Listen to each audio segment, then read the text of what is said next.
शाही दरबार के हृदय में सम्राट अकबर अपने सिंहासन पर भारी मन से बैठे हैं। उनके शाही मुखौटे के पीछे चिंता का तूफान उमड़ रहा है।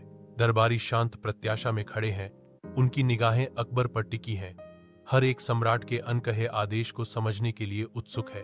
अकबर की बेचैनी के कारण हवा उम्मीदों से भरी हुई है, जो अन्यथा शानदार दरबार पर छाया डालती है। जैसे ही वह चुप्पी तोड़ता है, दृढ़ संकल्प की एक झलक उसकी निगाहों को कठोर कर देती है। उसकी आवाज अधिकार के साथ गूंजती है। आज मैं बीरबल की बुद्धिमत्ता की परीक्षा लेना चाहता हूं, अकबर घोषणा करता है। चुनौती दरबार में गूंजती है, जो साजिश के लिए मंच तैयार करती है। दरबारी एक दूसरे को देखते हैं। जिज्ञासा और आशंका का मिश्रण घूमता है, क्योंकि वे अकबर की योजना के खुलने का इंतजार करते हैं।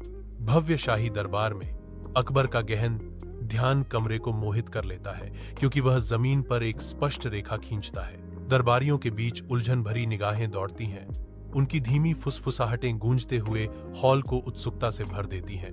अकबर उठते हैं। उनकी आवाज आदेश के साथ गूंजती है। यह रेखा है, वह घोषणा करते हैं, दरबार के सामने एक चुनौती रखते हुए।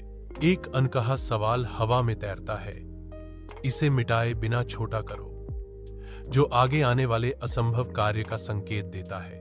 भव्य शाही दरबार में बीरबल की सूक्ष्म मुस्कान उस चतुराई का संकेत देती है जो प्रकट होने वाली है। आत्मविश्वास से भरे कदम के साथ बीरबल आगे बढ़ते हैं, दरबार के सामने अपनी बुद्धिमत्ता प्रदर्शित करने के लिए तैयार। वह अकबर के बगल में कुशलता से एक लंबी रेखा खींचता है। उसके समाधान की सादगी सभी को मोहित कर लेती है। अकबर की आंखें प्रभावित होकर चौड़ी हो जाती हैं। वाह बीरबल, आपने फिर से अपनी बुद्धि का जादू दिखा दिया। दरबारियों के बीच विस्मय और प्रशंसा की एक लहर फैल जाती है। बीरबल की बेजोड़ बुद्धिमत्ता की प्रशंसा में फुसफुसाहट होती है। बीरबल दरबार की प्रशंसा की चमक में नहाते हैं।